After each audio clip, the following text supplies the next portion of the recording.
Hey, it's Lacey Broussard, and this is the Multiorgasmic Mama podcast. From sex and motherhood, birth and relationships, communication and intimacy building, and Taoism and Tantra, we explore topics such as self-care, self-pleasure, body image, jade eggs, the feminine cycles, creativity in business, and modern spirituality. The Multiorgasmic Mama is a place to come for true stories and transformational advice on how to be a mama and a multiorgasmic woman too.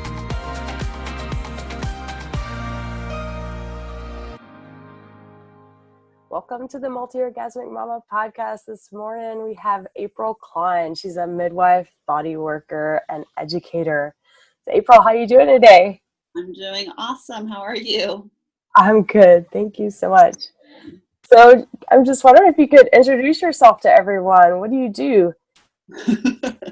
So I do a lot of things. I wear a lot of hats, but they all overlap. I work mostly with women in the childbearing year, but I also work with older women going through menopause. I work with infants, and I also work with men. So the things that overlap are the fact that we all have a body. I know, it's amazing. The fact that we all have bad habits of sticking unprocessed stuff into our bodies and leaving it there for later, but somehow later never comes.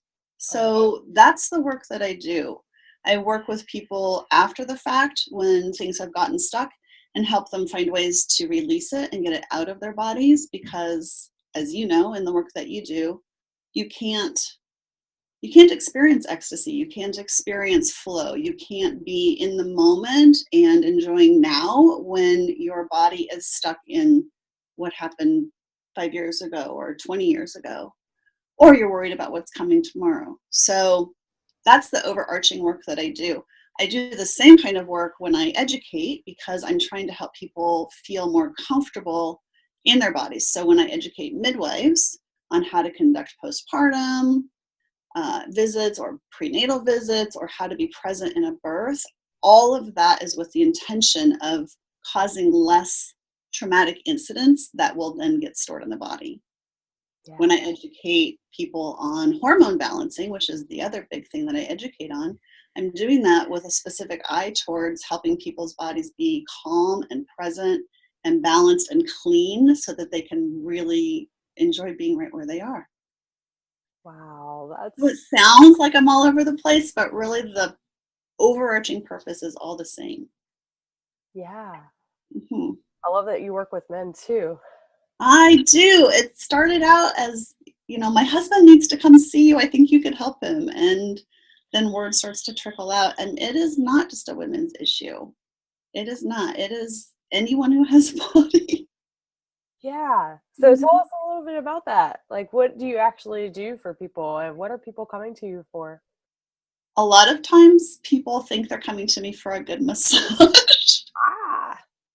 And then you just sort of sneak in some of the other work. For real, it sounds silly to say it like that, but the truth is you can get straight body work, right? And it can be really powerful.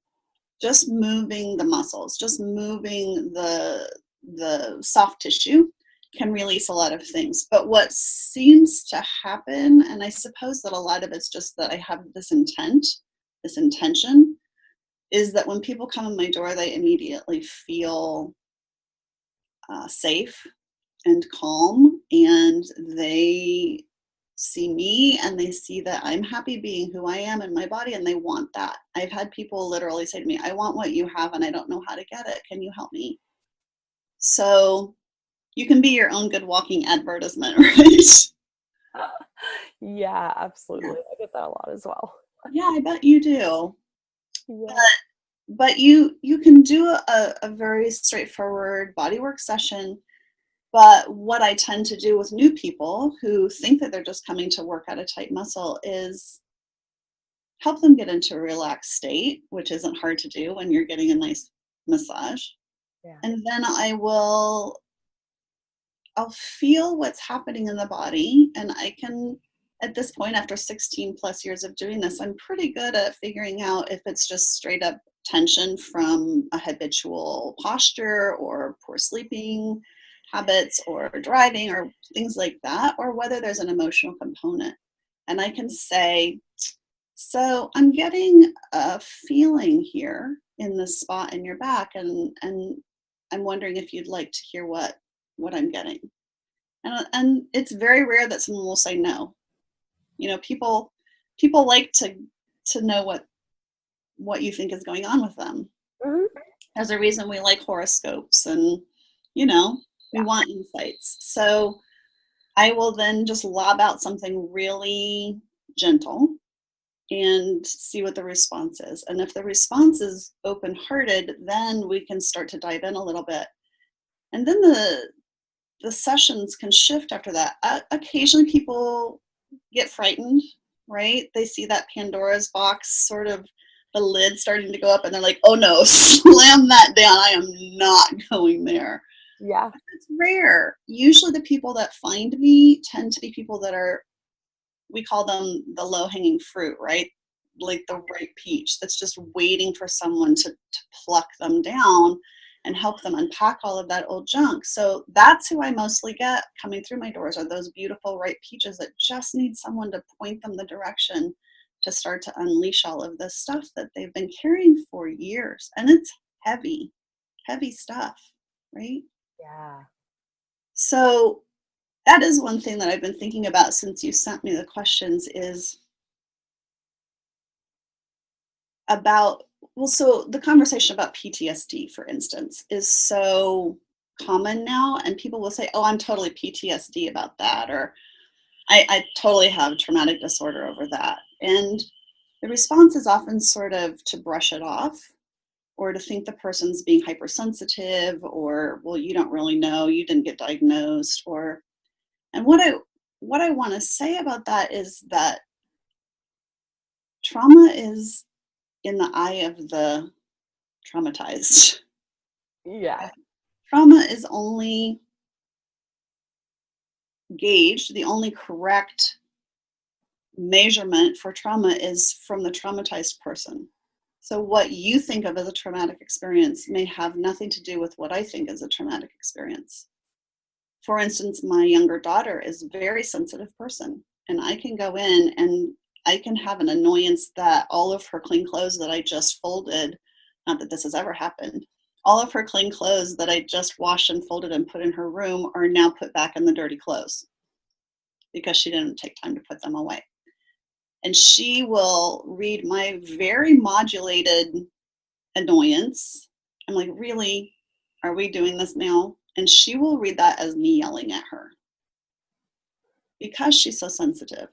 Yeah. The other daughter, it would be like she barely heard me, right?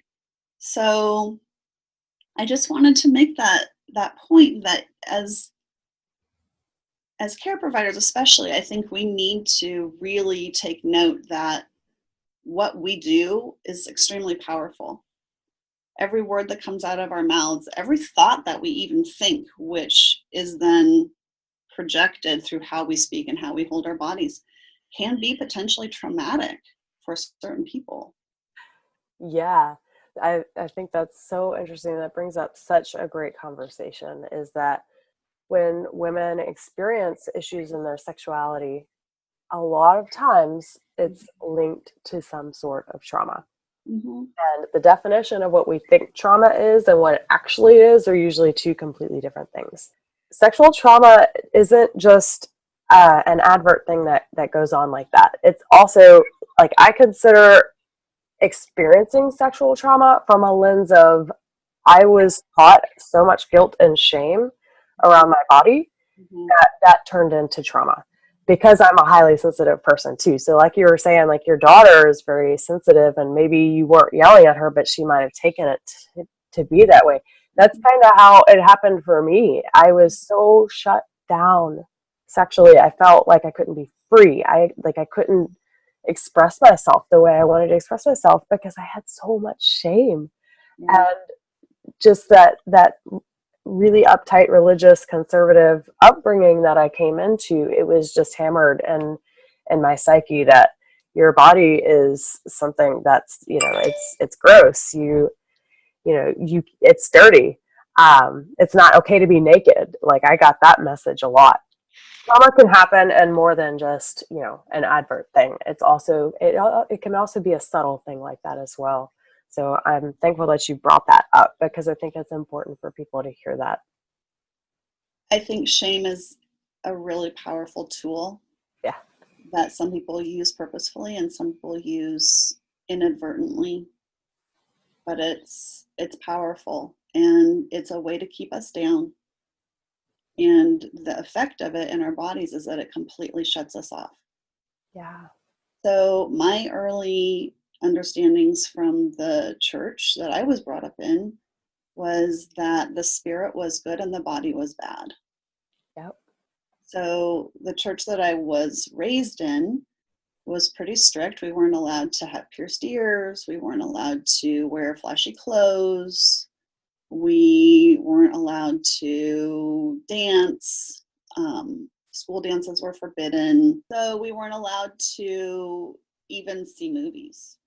And the underlying message was that our bodies were a pathway to evil, really. I mean, not to put it too bluntly, but that was the feeling that I came away with. I am a sensitive person, but that was a pretty clear message. Yeah. And the emphasis should be on the mind and the spirit, and not on the body. And there's also a not so subtle undertone that women's bodies are really the problem. Yeah. Everyone's bodies are bad, but women's bodies are really the problem. I'll tell you, this whole Me Too thing, the part of this conversation that I am the happiest about, there are many things that I'm happy about, but the thing that I am the happiest about with that is that we are shifting the point of view.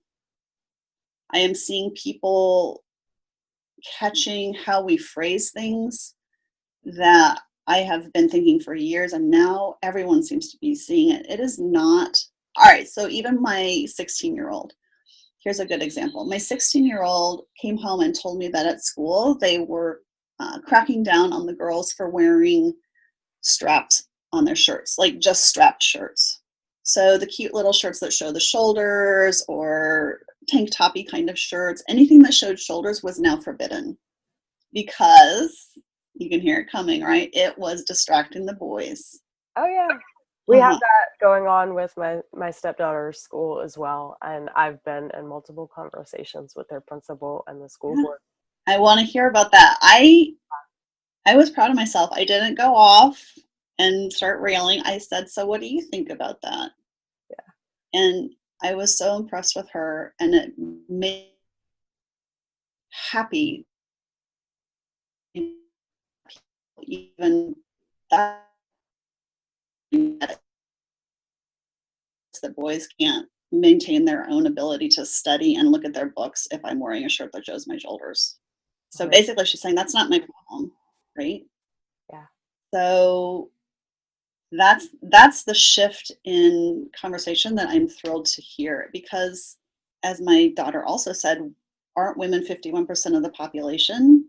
And I say yes. And she says, well, aren't we the ones that tend to raise the boys? And I'm like, yeah. She goes, I guess we're not doing a very good job if this is still an issue. She's a very smart and wise girl. I like her. I know, right? But it is so true. We're not changing that quick enough, in my estimation. Oh, goodness. I've totally changed the way that I brought my girls up.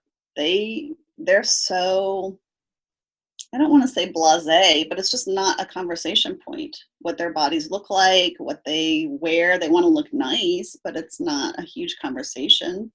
They get their cycles, and it's like, for them it has been sort of a non-point, because it's just what you do. It's just what your bodies do. Right. It's just all really matter of fact. I really like matter of fact around issues of sexuality and body stuff. Yeah. It is what it is. Yeah. I'll do it. 51% of us have cycles. Right. Yep. So let's talk about how connecting to your body and your ability to connect to your body affects your sexuality. Because I hear so many women talk about how there's numbness, or they just don't feel anything. Like, that's a really rampant issue. And Yeah.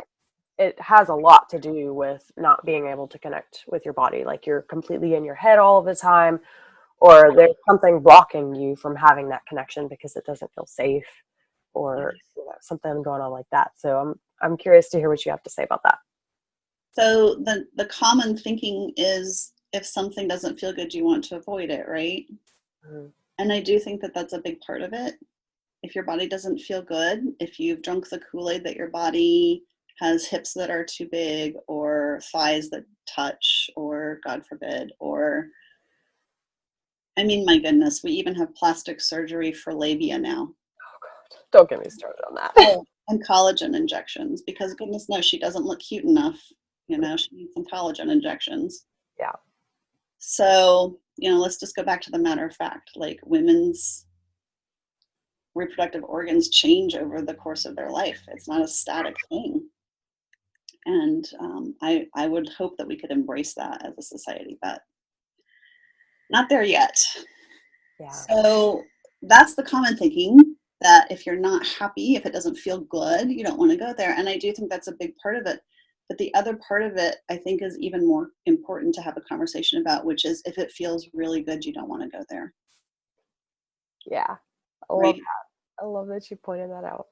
Right? And that's a power issue. Yeah. That's a women standing in their own power issue. And we, as you have pointed out earlier in this conversation, we have been trained very carefully. And again, I say some of it's purposeful and some of it is not. Some of it's just ingrained in our societal mores, right? Mm-hmm. But some of it is purposeful. It's a way of controlling little girls. Yep. And this huge stigma of little girls and young women who are sexual is still as deeply entrenched as it ever was. Absolutely. We're picking at the edges of it, but that's why I so resonated with your call to talk about this, because we are all going to have to stand up and claim, this feels good. My body is amazing. Look what my body can do, rather than look what my body looks like. We're all going to have to do that and hold our arms out for our sisters next to us who aren't quite strong enough to do it yet, so that they can start to stand up and do it, or it's not going to shift. Yeah. So it's that. It's a catch-22. There's no winning. You don't want to go into your body. It's a catch-22 because you can't win. You don't want to go into your body because it feels bad, or you think it looks bad, or you're afraid of being judged by yourself or your partner or them. And you don't want to go there because it feels really good, and that's scary as heck. Yep. What could you unleash? Yes. Yes. Only your ecstatic multiorgasmic potential. I mean, hello. I know, right? You would think we would all be lining up for that, but Right? we're not. We're completely terrified of our own potential and power to feel pleasure and ecstasy and joy. And what happens when we're scared? We freeze. Yep. And we vacate. That's what we do. As animals, that's what we do.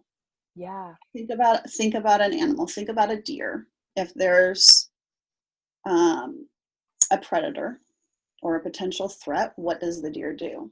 It goes completely still. Mm-hmm. In fact, if you look into it at all, you find that the heart almost stops beating so that a predator can't hear it as easily. Their breathing slows down or stops. Their scent comes down, which is amazing to me. They can actually lower the amount of scent that they put out so that the predator will be less likely to find them. We do the same thing. The sad thing is that we have internalized this whole notion that our powerful sexuality is a threat. And we freeze, which is the opposite, as you well know, the opposite of what we're looking for. We're looking for flow. Yes. Right? We're looking for more scent. We're looking for more movement. We're looking for more bigger, more obvious. It's all of the things that you don't want if you're frightened and worried about being predated, right? Yeah, Yeah. and a lot of the work that I do with women one-on-one Mm-hmm. is completing that stress cycle. Mm-hmm. And all of that comes from the work of Peter Levine and Yes. Oh, he's amazing. Hulk. Both of these doctors are, have a lot of research that they did on trauma and with so much sexual shame and guilt and Mm-hmm. trauma in general that it's almost everyone has experienced some level of sexual trauma, Mm-hmm. even if you don't realize it. And Mm-hmm. that it's what keeps women from experiencing and being able to go into that flow state and to their multi-orgasmic potential and to their ecstasy and complete joy.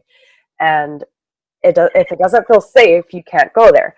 So the way that you release that is by really allowing to go into that fear and being able to release that block that's keeping you there. So Mm-hmm. yeah, I love that you pointed that out because animals, when they get threatened, they'll shake and they'll go crazy and wild to like brush it off and To get it out. literally shake it off. Yes. Yes, but we Yes. don't allow ourselves to do that because obviously it's not like appropriate to go, you know, shake and scream and go crazy whenever somebody says something negative about our body, so you can't always do that. So doing it in a controlled environment, like working one-on-one with someone like you or I, you can allow yourself to complete that stress cycle and to get past that block so that you can allow yourself to experience multi-orgasmic and ecstasy states. Yeah. Wonderful.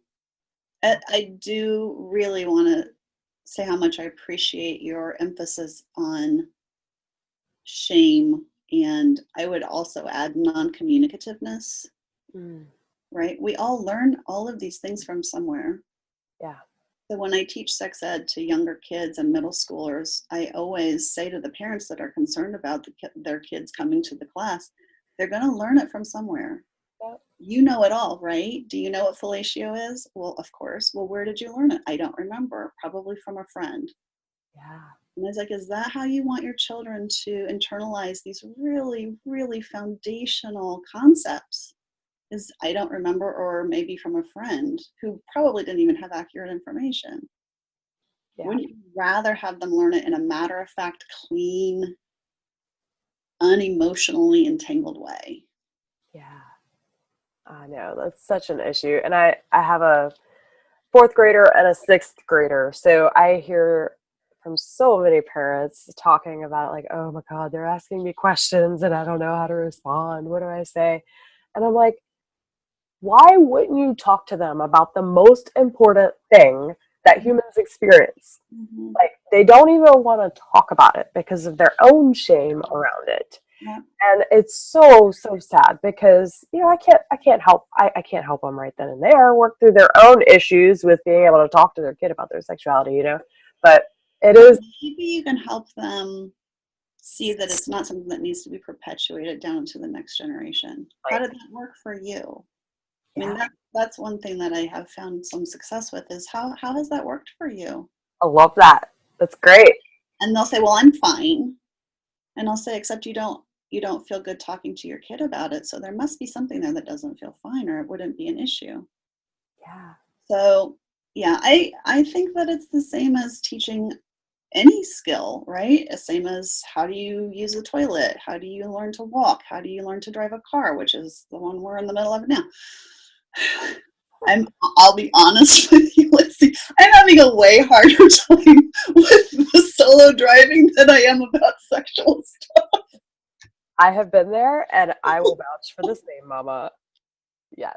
Teaching Oh my gosh. to drive was I literally have to shake myself when she leaves in the car to just like try to move that fear out of my body. Yeah. Way scarier to me than any of the other stuff that freaks most people out. I know. I so know. Feel ya. So yeah, the shaking thing is really powerful, and I did figure that out with people on my table, and then I found the work of Levine, and I was so grateful to have it, validated by research, because this was just sort of a trial and error thing that I was finding was working for me. And then it's like, oh, look at me, I figured that out.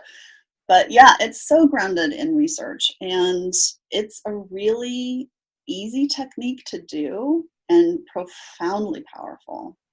So specificity I find to be a really powerful tool in birth, and it's something that I have brought back to my bodywork table.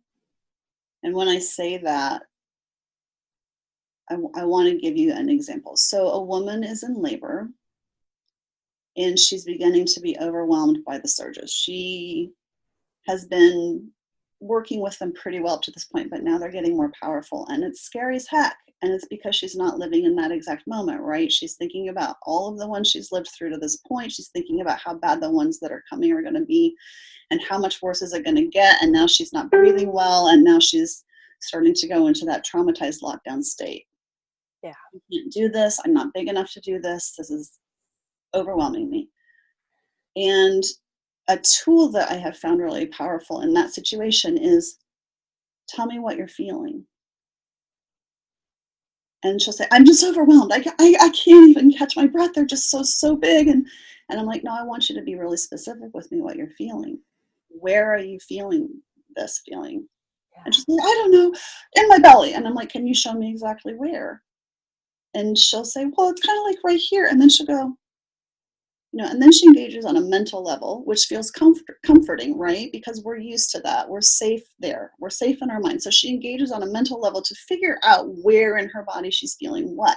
And she'll say, well, I feel it here. I can't catch my breath. And I say, so you have a weight sitting on your chest. I said, that's very uncomfortable. Can we shift that some way? And then she goes, but it's also really in my belly, and it's just so incredibly painful. And I'm like, what does the pain feel like? Is it tightening? Is it pressure? Is it a stabbing pain? Is it an aching pain? Well, I hadn't thought about that. And then she starts to drill down and name exactly what she's feeling in her body. And when you actually, as you know, when you look the fear head on, when you look the pain in the eyes, it loses a lot of its power.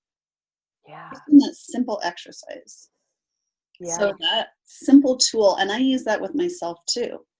So going back to the driving example, where do I feel that fear in my body when my daughter drives off in the car by herself? Here. It's here. Right in my throat. And then I can talk to my throat and say, it's okay. This is a natural process. Yes, it's scary. She's getting bigger. She's moving away from you, literally and figuratively. That's really sad and really scary. And changing this relationship is hard. Yeah. And I can therapize myself through feeling what I really am feeling, rather than just this big lump of feeling that shuts me down. And now I can move, and I can maybe let some tears come through, or I can breathe out a big sigh. The breath is such a huge part of connection with body. Mm-hmm. Right? If you move air in and out, you can't be static anymore. Yeah, I love that process that you just described. It's so beautiful. So find something specific and then move the specific thing, rather than being bowled over and thrown to the bottom of the ocean under the giant wave. Yeah, and when I do this on myself, when I recognize fear, I go through the same process. And as body workers and doing what we do in the work that we do, we've gotten to a point where we can do this on ourselves, but sometimes it's too much to navigate on your own. You need somebody to guide you through it. For sure. But every now and then, it's something that I can manage on my own, which I think is one of the most amazing things about this work, is that it teaches you how to manage yourself. You don't need someone all the time to help manage your own emotions and feelings and stuff.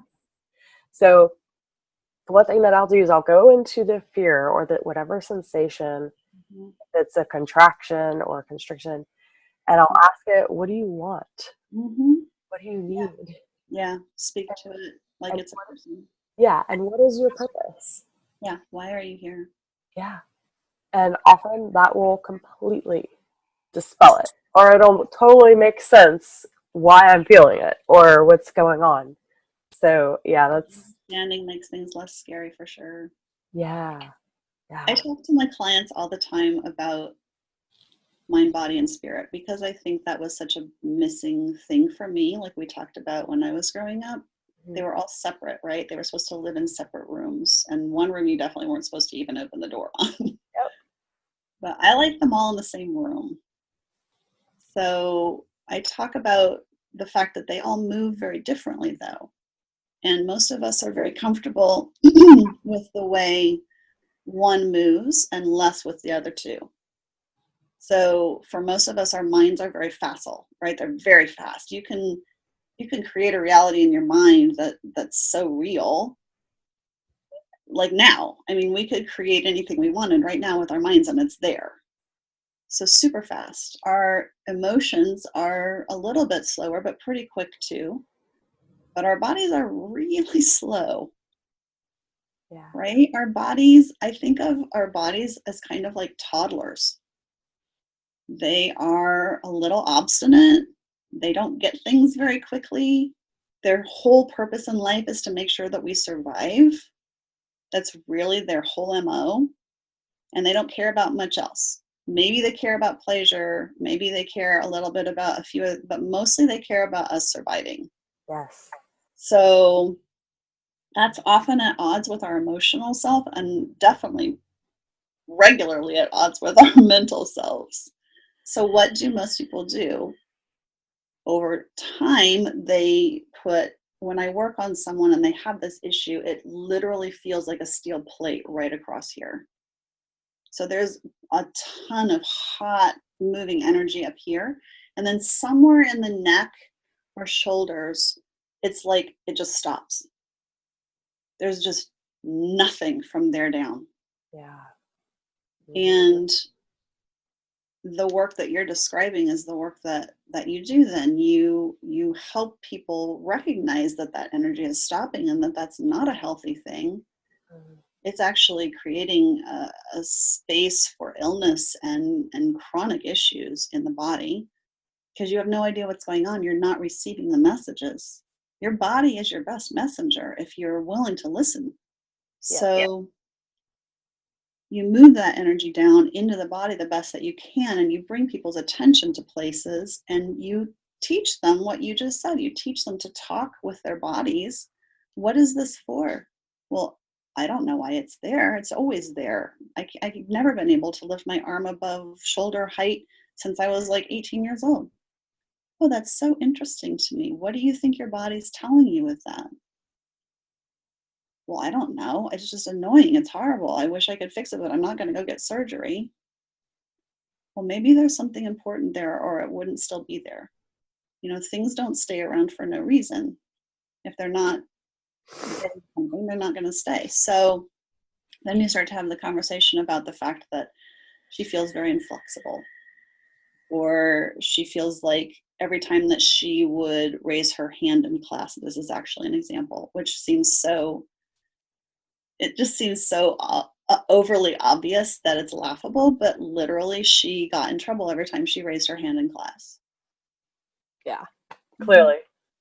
I know. It's sort of like Louise Hay, right? Like it's just so tit and tat, like cut and dry and overly obvious that you don't even want to believe it, but it's laughably correct. Absolutely. She's not going to raise her hand anymore. She's not going to draw attention to herself. Yeah. And it becomes internalized, and her body is over here desperately flapping around, trying to wake her up to this issue that should be resolved so that she can become more who she is and more powerful. yes. Yep, the body keeps the score. It never forgets. It does not, and it will keep harassing you louder and louder. And my brother calls it the cosmic 2x4. He says, first you get the tap on the shoulder. We talk about this all the time. I'm like, are we going to get this lesson from the tap on the shoulder, or are we going to get smacked in the face with the cosmic 2x4? Right. So is it going to take surgery to wake you up? Is it going to take cancer to wake you up? I'm not saying that we bring cancer on ourselves, but I do think that we create situations that are ripe for those types of things to happen by not being in our bodies. Yeah, by not paying attention and creating stagnant energy. That's what cancer is. It's so much stagnation from so much ignoring things and ignoring what's going on. And then there's the opposite extreme, which is being so in our bodies and so in this present moment that we are beyond powerful and ecstatic. Right? Yes, which takes a lot of feeling of reassuring that it's safe to be in your body, because most of us are taught everything but. And when I started to learn how safe it was, that my body is actually a protector, like it can protect me, because most of us get the message that, you know, our bodies are a target, right? Like, how could they be the protector if people are the ones coming at us and saying things about us, or we're like a target, you know? But I started to really believe, and I think I always had this inherent belief, and I don't know where it came from, but that my body was a thing that could keep me safe, and that the more I stayed in it, the safer I would be. And I really experienced that in the birth of my first son, which was an unassisted birth by choice. And it really reassured me of that belief that, you know, the more that I could be in my body, I could listen to my intuition. And my intuition kept telling me over and over, this is how my son needed to be born. This is what I needed to do. And I could not ignore it. Like, it was so strong, that hit of like, this is what needs to happen. Like, you do not need to go to the hospital. You don't even need a midwife there. Like, and not everyone, some people could tell me that that's foolish, or that's just crazy. And you know what? I agree. Birth is crazy. You never know what's going to happen. But you never know what's ever going to happen. Right. I could not ignore that hit, that this is what I needed to do. Well, you could have, but it would have not gone well. Yeah. Most likely. And instead, I'm sure it was an incredible experience. It was absolutely incredible. Yeah. Yeah. So that whole experience really solidified to me in my mind that it's safe to be inside of your body. It's safe to go into the fear when it comes up, and that eventually it leads you into that place of intuition and instinct that we all crave, that freedom of being able to just feel so grounded and so alive. Like, I had never felt so alive in my life, apart from the 23 years before, until I had my son, and being, you know, in that experience. And it was such a life-changing experience for me that it changed everything. So you're like a microcosm story, right? Of why we as a society don't want people to do that. Yeah. Because what you learned is you don't need anyone else. Right? Yes. How do you make money off of someone that doesn't need anything from you? Right. How do you make that person be a good girl and fit into society? You know? Yeah. So have you read any of Clarissa Pinkola Estes' work? Yes. Running with the Wolves is one of my favorites. I mean, this is her whole thing, right? She says that we've lost our connection to our wild selves, and that's really what that is we do need people, we do need connection, but not in the way that is profitable always. We need connection that's separate from that. It's a different type of connection that's not monetizable. Mm-hmm. And that's the antithesis of how our whole society is set up. So those people that have no interest in that work or in living in that way have every vested interest in making sure that those of us that do are marginalized or made out to be bad or witches or... Yes, I call it the modern witches. I am a modern witch. Oh my gosh. So my sister-in-law lives in Salem, Massachusetts. Oh, there's a witch museum there that I had never taken my girls to, and we finally went last year when we came through town, and we came out and And they both were like, Mama, it's a good thing you didn't live back then. You so would have been a witch. Yeah, I know. Oh my God, same here. I so would have been killed plenty of But times. the truth is really, and this may sound overly dramatic, you may not think so, but the truth is we still are being killed. We're walking dead, but we're still dead. We're not being drowned perhaps or burned at the stake, but on a psychic level we are. I mean, that death is a disconnection from the body, right? And that's happening every single day, every minute of every day, for women, for little girls, and for little boys and men too. Yeah, but the more you and I talk about this and get this word out to other people, the less that that's going to happen. And the more that we realize that actually, being inside of your body, connecting to your instinct intuition is the very things that we shame and are most afraid of are the things that we most crave and desire and want. We want that primal, free, wild sexual experiences. We want those primal, wild, and free birth experiences. We want all of this all these amazing things. Yet it's the things that we're most afraid of, most scared of, and that we would never ever allow ourselves to go there because it's not acceptable. We're not going to get loved. We're not going to belong, and people are going to think we're freaking crazy and that we're witches or some crazy shit. But that's the weird dichotomy, right? Because that's the body. The body's role is to make sure that we're not put out of the community, because what happens when you're put out of community? You die. yeah, Right? If you're drummed out of the circle and put out, you'll freeze to death. yeah, kicked out of shred. Mm-hmm. So the very vehicle to take us to this connection, this deep connection to self, to another, to our most vibrant beings, is also the exact thing that's telling us, you better not do that. You're going to get drummed out. But that's not our problem. That's not our fault. That's the society that we live in's fault. And that's why sisterhood is so freaking important. That's The why mirror, oh my gosh, I say this to my clients all the time. If you are feeling like you're doing something bad or wrong, you need a new mirror. you You need need a mirror like me who says, oh my gosh, you are amazing. Look at you. Look at you. You are so brave. You just took that deep breath when you thought there was no way you could do it. That's a huge step into claiming your power. Oh, all I did was take a breath. No, but I felt it clear down into your toes. I haven't felt you take a breath like that ever before. That's amazing. That's the first step down an amazing path. Yeah. Find a new mirror. Oh, I love that.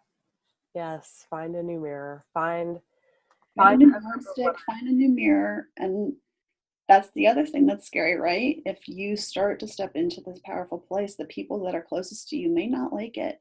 Yeah. I've literally had clients say to me, if I keep going down this path, I'll end up divorced. Yep.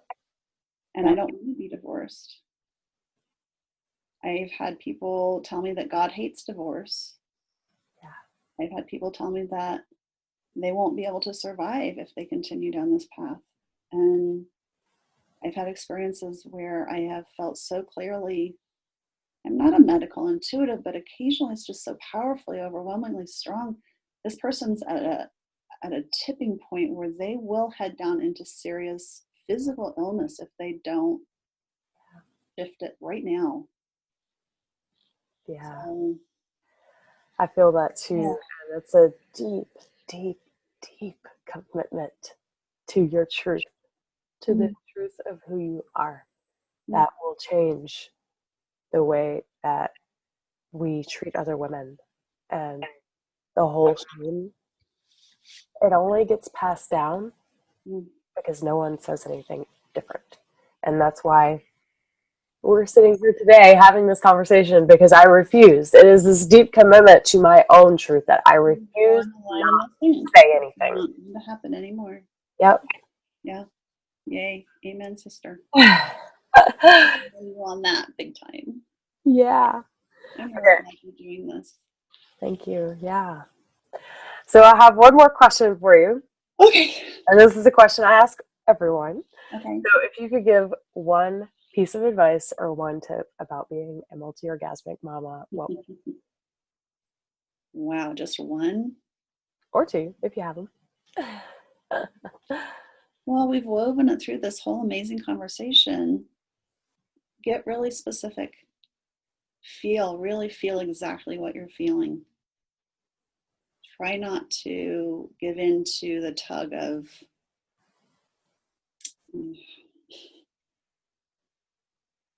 martyrdom is really not sexy. No.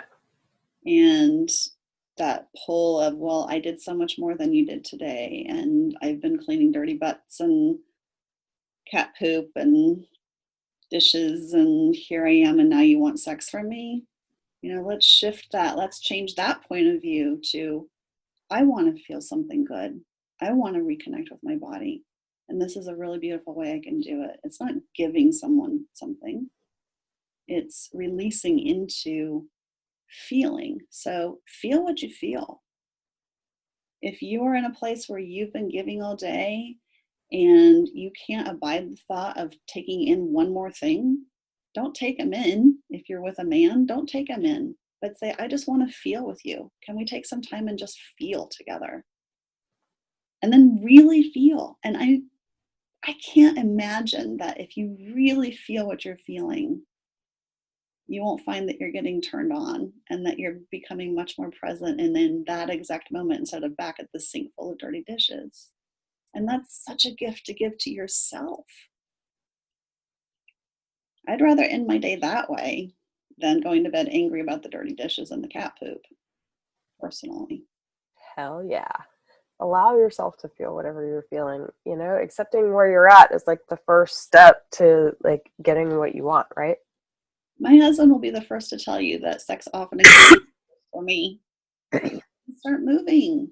It includes what? Tears. Tears. Yes. Yes. And he's down with that. Like at first he thought it was kind of odd, but then he's like, oh, everything's just moving. Yeah. Moving. I think tears are a really beautiful way to move things out. Absolutely. I feel lucky that I'm with someone who gets that, and I don't get weirded out by it anymore, and I don't feel like I have to perform or look the part, or I can just be, and often the way that things move through me is through tears. So yeah, that's so beautiful that you have that sort of relationship, because I know that's something that many women crave, is just to be accepted and held in whatever emotion that they're in. And it seems to me that there are some men that can't handle that. And it's really sad, because women do express emotion and maybe more ranges because it's been acceptable for women to do so and not so much for men. But yeah, my husband used to work offshore, and so he would be away for 2 or 3 weeks at a time. And when he'd come home, it was like a given that I would probably cry the entire time we would make love for the first time when he'd come home, because it's the state I was in. It's like tears of joy, tears of, oh my God, I'm so sad, but tears, I'm so happy that you're home. But, just all mixed together. Yeah, just the fact that he could hold me in that and not freak out or not try to stop them, which was a huge thing, because it's like, you want to cry, you want to cry. You don't want somebody to tell you to stop, It's so healing to be held in whatever state that you come in, come as you are, and be accepted and loved too. So we should all be so lucky. Yeah. We can totally do it for ourselves if our partners aren't able or willing. And I am a big believer that what we give to ourselves is what we start to demand to be given from others. So practice it on yourself, practice it with yourself.